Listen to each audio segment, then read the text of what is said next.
for the certification of the election. That's what she's all about. So I just wanted to make sure that my voice was heard as another member of Congress and push it back against them. And this is an indictment. I mean, Donald Trump is innocent until proven guilty.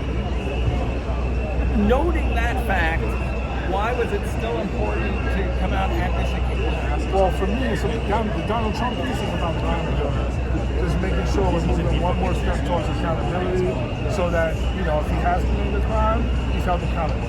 So that's, to me, a separate thing. The fact that Majority Taylor Greene was here in the city in which I was born and raised, nowhere near her district, nowhere near her work in Washington. She should not be here, and she should not be pushing the rhetoric that is harmful.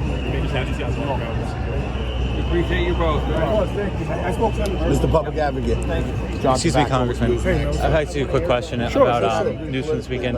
So, Senator Manchin was on the news recently, and he said that he was going to take until January of 2024 to decide whether or not to run on a no-labels ticket for president. Do you have any reaction to that? No. I didn't know if I heard him discuss. I'm not thinking about Joe Manchin, man. I'm just trying to get some gun control legislation passed and try to pass legislation that's great for our country, man. A lot of Washington is about big money in politics has poisoned Washington. Everyone is politicking and trying to put themselves in a position of power so they could be the next thing, whether it's senator or president, whatever. And it's so much less about serving people. I'm there to serve people. I'm an educator. So my job is to make sure I do everything I can to serve the people in my district and across the country, period.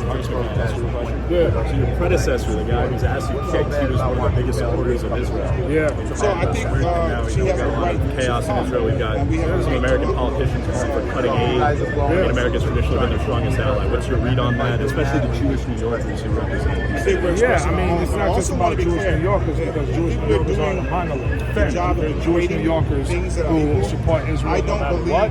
There are some that want to support Israel with conditions, and there are some who are much more critical of Israel. To me, it's always been about, okay, if we want a two-state solution, we have to talk honestly about why we don't have one, and we have to talk honestly about ending the occupation, ending settlement expansion, and doing everything in our power to make sure Palestinians have a state. We're not talking about it. So Palestinians don't have a state. To me, it jeopardizes Israel's ability to live as a free democracy.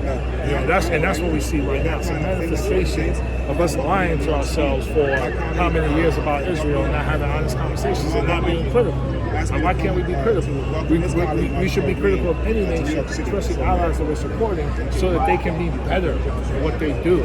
So, that's my take. Oh, nice. You support cutting and conditioning aid as a product. Well, our aid should absolutely, right?